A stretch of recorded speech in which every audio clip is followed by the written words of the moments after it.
কালকে আমাদের অনেক বন্ধু বান্ধব আসবে বাড়িতে।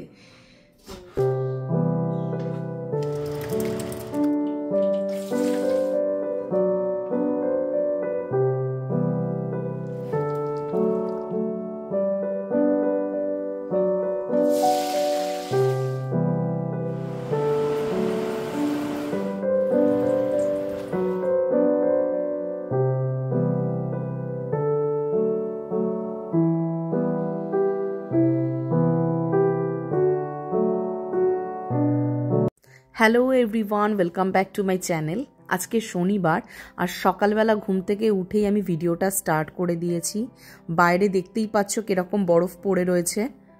লাস্ট কিছুদিন ধরে এখানে খুব বরফ পড়েছে আর মাইনাসের টেম্পারেচার চলছে, পুরো উইক ধরেই মাইনাসের টেম্পারেচার। আর আমি আমার ভিডিওটা এখান থেকেই স্টার্ট করছি। তো এই সকালবেলা একটুখানি এই চা নিয়ে বসলাম। এই সময় না এইভাবে বসতে বেশ ভালো লাগে। মানে অনির্বাণ এখনো ঘুম থেকে ওঠেনি, আমি একটু তাড়াতাড়ি উঠে গেছি কারণ আজকে আমাদের অনেক কাজ আছে। কালকে আমাদের অনেক বন্ধু বান্ধব আসবে বাড়িতে।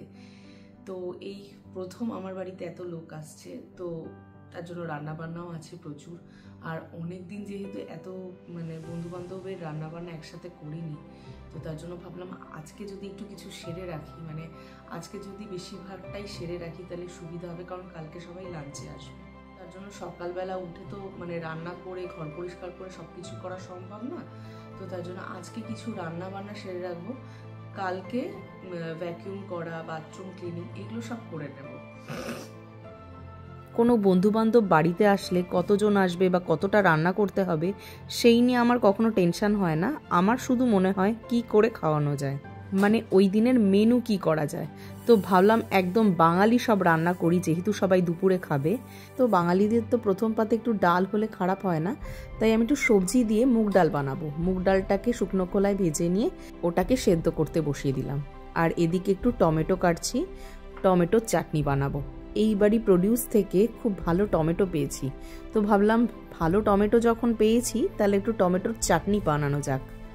তেলে একটু সর্ষে আর শুকনো লঙ্কা ফোড়ন দিয়ে বানাই আমি টমেটোর চাটনিটা।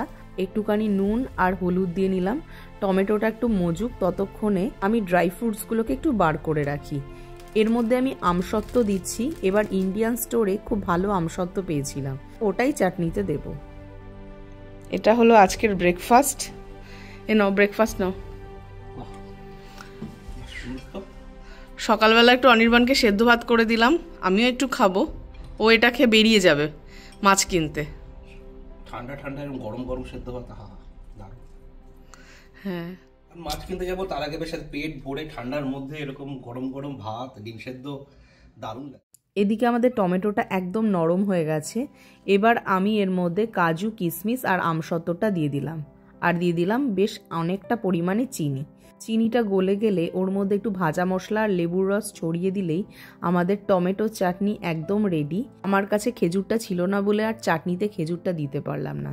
আমার কাছে এই ফ্রোজেন মিক্সড সবজির এই ব্যাগটা আছে, এটা দিয়ে আমি আজকে মুগ ডালটা বানাবো। তেলে জিরে তেজপাতা ফোড়ন দিলাম আর দিয়ে দিলাম মিক্সড সবজিটা, আর একটু তার মধ্যে ফুলকপি কেটে দিয়েছি। এবার আমি আদা আর টমেটোটাকে একটু গ্রেট করে দেব। প্রথমে হলুদ আর নুন দিয়ে সবজিটাকে হালকা হালকা করে ভেজে নেব। ভাজা হয়ে গেলে টমেটো আর আদাটাকে যে গ্রেট করে রেখেছিলাম সেটা দিয়ে দেব। এবার সবজিটাকে খুব ভালো করে কষিয়ে নিতে হবে। উপর থেকে একটু কাঁচা লঙ্কা কোচানো দিয়ে দিলাম। খুব ভালো করে কষিয়ে নেওয়ার পর ওর মধ্যে আগের থেকে সেদ্ধ করা মুগ ডালটা দিয়ে দেব। দিয়ে পরিমাণ মতো গরম জল দিয়ে ভালো করে ফুটতে দেব। ডালটা খুব ভালো করে ফুটে উঠলে ওর মধ্যে কাজু, কিশমিশ, আগের থেকে করে রাখা ভাজা মশলা আর 1 চামচ ঘি দিয়ে দিলেই কিন্তু আমাদের সবজি দিয়ে মুগ ডাল একদম রেডি। কোনো নিমন্ত্রণ বাড়িতে গেলে দুপুরবেলার দিকে বিশেষ করে মেনুতে যদি এই মুগের ডালটা থাকতো তাহলে আমার অনেকটা ভাতই এই ডাল দিয়ে খাওয়া হয়ে যেত। একদিকে আমি একটু ভাত বসালাম, ফ্রাইড রাইস করবো, তো তার জন্য ভাতটা বসিয়ে দিলাম। আর এখানে আমি একটু ডিম সেদ্ধ করছি, কারণ ডিমের চপ বানাবো। আর প্রেসার কুকারে আলু সেদ্ধ হতে দিয়েছি। ডিমের চপ বানানোর জন্য সব কিছু কেটে কুটে গুছিয়ে নিয়েছি।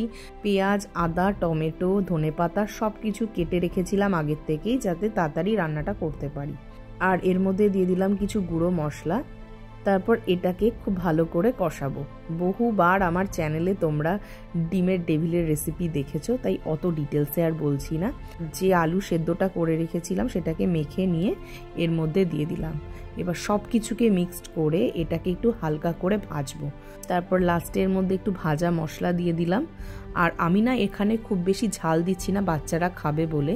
নামানোর আগে একটু ধনেপাতা কুচানো ছড়িয়ে দিলাম।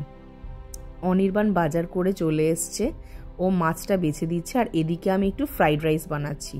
এটা একদম বাঙালি ফ্রাইড রাইস বানাচ্ছি। সব সবজিগুলোকে ভেজে নিয়েছি, গরম মশলা ফোড়ন দিয়ে সব সবজিগুলোকে ভেজে নিয়েছি। রাইসটা দেওয়ার পর অনেকটা পরিমাণে ঘি দিয়ে হালকা ভাজবো ভাতটাকে। এইগুলো রান্না করতে করতে অনেকটা বেলা হয়ে গেছে। দুপুরের খাবারটা আগের দিনই একটু বানিয়ে রেখেছিলাম, তো এখন খাবারটা বেড়ে নিচ্ছি। এখানে আমি পেঁয়াজ পাতা, আলু, চিংড়ি মাছ দিয়ে একটু ভাজা ভাজা করেছিলাম, সেটা নিলাম। সাথে পেঁয়াজের ডাল করে রেখেছিলাম। আর যেহেতু অনেকগুলো ডিম সেদ্ধ করেছিলাম ডিমের চপ বানাবো বলে, সেখান থেকে একটা ডিম সেদ্ধ নিয়ে নিলাম। এত রান্না করার পর না মনে হয় এই খাবারটাই সবচেয়ে শান্তির। তো একটা সিনেমা দেখতে দেখতে আমরা দুপুরের খাবারটা সেরে নিই। আর এখন দেখো কটা বাজে, 4:10। এই সব দিনে তো একটু দেরি হবেই। প্রতিটা উইকেন্ডেই দুপুরবেলা খাওয়ার পর আমরা একটা সিনেমা দেখি। তো ভাবলাম আজকে সিনেমা দেখতে দেখতে ডিমের ডেভিলগুলোকে গড়ে রাখি। ওই যে ডিমের মধ্যে আলুর পুরটা দিয়ে গড়া, ওটা একটা বড় কাজ। আজকে স্নান টানগুলো একদম রান্নার পরে করব।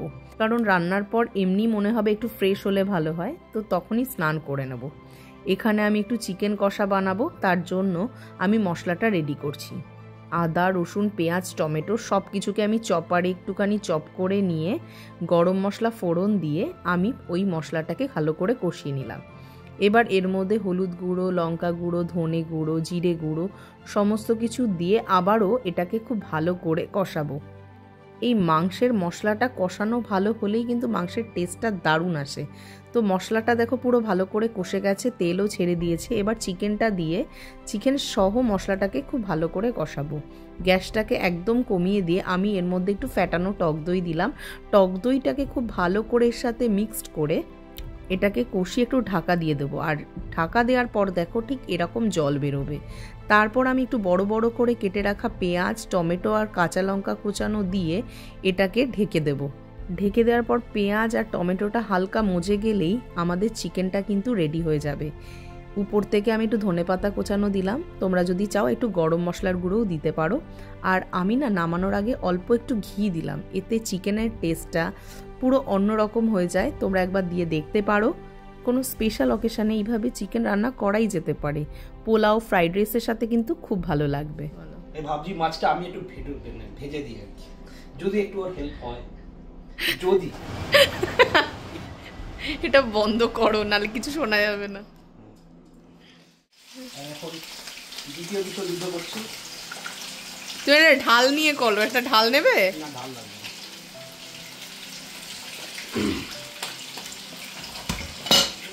না। মাছগুলো আমাকে দাও, আমি মাছগুলো দিয়ে দিই, তারপর তুমি ওলট পালট করো।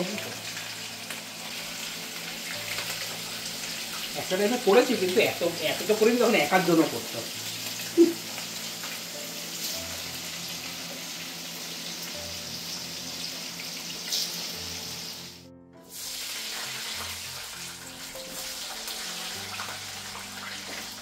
জিরে, গরম মশলা ফোড়ন দিয়ে আলুটা ভেজে নিয়েছি। টমেটো, আদা, কাঁচা লঙ্কা একসাথে পেস্ট করে এর মধ্যে দিয়ে দিয়েছি। আর দিয়েছি হলুদ গুঁড়ো, লঙ্কা গুঁড়ো, ধনে গুঁড়ো আর জিরে গুঁড়ো। সব কিছুকে দিয়ে একসাথে ভালো করে কষিয়ে নেওয়ার পর বেশ অনেকটা পরিমাণে গরম জল দিয়ে এটাকে ফুটতে দেব।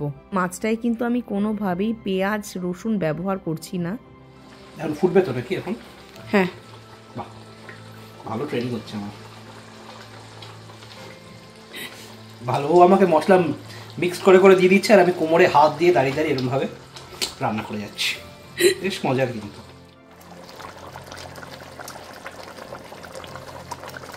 ঝোলটা ফুটে উঠলে ওর মধ্যে একটু ধনেপাতা দিয়ে দিলাম। আমাদের মাছের ঝোল একদম রেডি। Good morning everyone. আজকে আমি আবার নেক্সট ডে থেকে ব্লগটা স্টার্ট করছি। কালকে মাছটা করেই সব কিছু গুছিয়ে রেখে দিয়েছিলাম। তারপর রাতে স্নান করে ফ্রেশ হয়ে ঘুমিয়ে পড়েছিলাম। সকালে উঠেই আমি রান্না বসিয়ে দিয়েছি। এখানে আমি বানাচ্ছি আলু পোস্ত। তেলে কাঁচা লঙ্কা, মেথি আর কালো জিরে ফোড়ন দিয়ে আলুটাকে হলুদ দিয়ে আর নুন দিয়ে ভেজে নেব। আলুটা ভাজা ভাজা হয়ে গেলে উপর থেকে পোস্ত বাটা দেব, দিয়ে হালকা নাড়াচাড়া করেই কাঁচা লঙ্কা আর কাঁচা সর্ষের তেল ছড়িয়ে দিলেই আমাদের আলু পোস্ত রেডি। আমি রান্না করছিলাম আর অনির্বাণ এদিকে আবার ঘরদোর ভ্যাকিউম করছে, সোফা টোফাগুলোকে একটুখানি ঠিকঠাক করে দিচ্ছে। দুজনে মিলে কাজ না করলে না কেউ বাড়ি আসলে সব একা হাতে করা সম্ভব হয় না। যেহেতু সবজি দিয়ে মুগ ডাল করেছি, ওই মুগ ডালের সাথে না বেগুন ভাজা দারুণ লাগে। আমি একটু আলু আর বেগুন ভেজে নিয়েছি আর এদিকে একটু স্যালাড কেটে নিয়েছি। ডিমের চপের সাথে খাওয়ার জন্য এই বিট গাজর দেওয়া স্যালাডটা কেটেছি, আর এমনি ফ্রাইড রাইস চিকেনের সাথে খাওয়ার জন্য একটু স্যালাড কেটে নিয়েছি। এবার আমি ডিমগুলোকে ময়দা আর ব্রেড ক্রাম্বসে কোট করব। এরকম চামচ দিয়ে যদি ময়দায় কোট করে নেওয়া যায়, তারপর যদি ব্রেড ক্রাম্বসে দেওয়া যায়, তাহলে হাতটা অতটা নোংরা হয় না। এই ব্রেড ক্রাম্বসগুলো না খুব তাড়াতাড়ি দলা পেকে যায় না। ডেভিলগুলো হয়ে গেছে না করছো? এই যে এবার মানে যেটা করতে বেশি টাইম লাগে সেটা করছি। এই একটু ব্রেড ক্রাম্বস মাখিয়ে দিচ্ছি, মানে প্রথমে ময়দায় কোট করে তারপর ব্রেড ক্রাম্বস দিচ্ছি, কারণ ডিমের ডেভিলে আর আলাদা করে ডিম দিই না আমি। তো এটাতেই দেখি ভালো কোট হয়, ডবল কোট করলে তো ভালো হয়, কিন্তু যেহেতু আজকে একটু বেশি তো তার জন্য মানে এত 2 কোট করে দিচ্ছি না, 1 কোট করেই করছি। এটা খারাপ হবে না তাতে। তুমি তো আগেও করেছো এভাবে, ভালোই হয়েছিল। হ্যাঁ সেভাবে ওই আর কি। তো মোটামুটি কটা হয়েছে আর কটা বাকি? সবে 5টা হচ্ছে, এখনো বাকি, মানে এই সবে স্টার্ট করলাম। ওকে। তোমরা হয়তো দেখেছো আমার বাড়িতে কেউ আসলেই আমি কোনো না কোনো একটা চপ ভাজি, কারণ আমরা দুজনে না এমনি সময় চপ খাই না, তবে আমরা খেতে যেহেতু পছন্দ করি। আর এই চপ বানাতে গেলে না কখনো 2-3টে হয় না, অনেক বেশি পরিমাণেই করতে হয়। তাই চেষ্টা করি যখনই বাড়িতে কেউ আসে সেই সময় কোনো একটা চপ ভাজার, সেই সুযোগে আমাদেরও খাওয়া হয়ে যায়। সব ভাজাভুজি কমপ্লিট, আর এদিকে আমাদের মেনুটাও আমি টেবিলে সাজিয়ে নিয়েছি। আর পরশু দিনই আমি আবার একটু মিষ্টি বানিয়ে রেখেছিলাম। তোমরা যদি অনির্বাণের বার্থডের ব্লগটা দেখো তাহলে দেখবে রিকটা চিজ আর কনডেন্স মিল্ক দিয়ে আমি একটা কালাকাত বানিয়েছি, ওখানে রেসিপিটা শেয়ার করেছি। সেই কালাকাতটা বানিয়েছি আর তার সাথে আবার একটু মাখা সন্দেশও বানিয়ে নিয়েছি। আর আজকের মেনুতে আছে ভাত, সবজি দিয়ে মুগের ডাল, বেগুন ভাজা, আলু ভাজা, আর স্টার্টারে তো আছে ডিমের চপ আর স্যালাড। এই ডিমের চপ বা ভেজিটেবল চপের সাথে না এই স্যালাডটা খুব খেতে ভালো লাগে। আর তার সাথে বানিয়েছি রুই মাছ। এটাকে আমি কালিয়া ঠিক বলবো না, কারণ কালিয়াতে পেঁয়াজ যায়, এটা একটু গা মাখা মাখা করে করেছি, এটাও খেতে খুব ভালো লাগে। আর আছে পোস্ত। এইগুলো সব ভাত দিয়ে খাওয়ার জিনিস। আর এখানে আমি ফ্রাইড রাইস করেছি আর তার সাথে করেছি একটু চিকেন কষা। আর ফ্রাইড রাইস চিকেন কষার সাথে কিন্তু সবসময় একটু স্যালাড না হলে ঠিক ভালো লাগে না। তো স্যালাড কেটে নিয়েছি, লেবু, লঙ্কা এসব তো আছেই ডালের সাথে খাওয়ার জন্য। আর এখানে আছে 2 রকমের মিষ্টি। এই মাখা সন্দেশটা স্পেশালি আমার বেশি ভালো লাগে, তবে এইবারের কালাকাতটা না একটু বেশি ঝরঝরে হয়ে গেছিল। তো সবাই সময় মতো চলেও এসছে, এখন গল্প আড্ডা চলছে। এই সময়টা আমি খুব বেশি ভিডিও করি না, কারণ বন্ধুবান্ধবদের বাড়িতে ডেকে যদি তাদের সাথে সময় না কাটাতে পারলাম তাহলে কি হলো। এখন বাচ্চারা আগে খেয়ে নিক, ওরা এসে স্টার্টার খেয়ে নিয়েছে, এবার ওরা ভাত খেতে বসে গেছে। ওরা খেয়ে উঠলে এবার আমরা খেয়ে নেব। সবাই মিলে একসাথে বসে গল্প গুজব আড্ডায় দুপুরটা আমাদের দারুণ কাটলো। আর আমি আমার ভিডিওটা না আজকে এখানেই শেষ করে দিচ্ছি। ভিডিও ভালো লাগলে লাইক, কমেন্টস, শেয়ার করে দিও। আর তোমরা যদি কেউ আমার চ্যানেলে নতুন হও তাহলে অবশ্যই কিন্তু আমার চ্যানেলটা সাবস্ক্রাইব করে নিও।